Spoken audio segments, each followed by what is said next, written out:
एक प्रतापी राजा था जिसके बेटे को चेचक हो गई।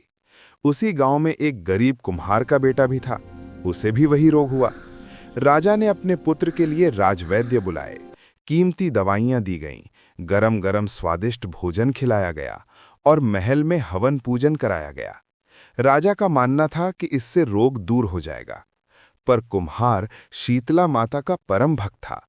उसने अपने बेटे को ठंडे पानी से नहलाया, उसे केवल ठंडी राबड़ी और दही खिलाया। उसने घर में साफ सफाई रखी और नीम के पत्तों से पंखा झाला। कुछ ही दिनों में कुम्हार का बेटा पूरी तरह स्वस्थ होकर खेलने लगा, लेकिन राजा के पुत्र की स्थिति बिगड़ती गई। राजा बहुत क्रोधित और दुखी हुआ।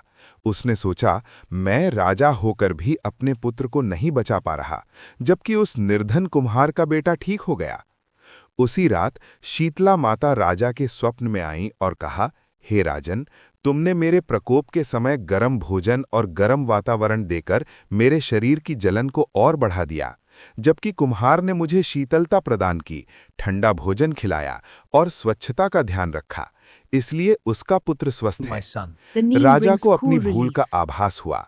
उसने तुरंत गर्म भोजन और दवाइयां बंद कर दी, ठंडे पदार्थों का सेवन शुरू कराया और माता की स्तुति की। राजकुमार जल्द ही ठीक हो गया।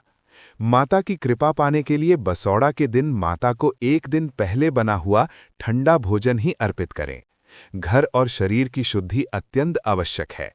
अगर आपको भी ऐसी कहानी पसंद है तो हमारे चैनल को लाइक और सब्सक्राइब करो।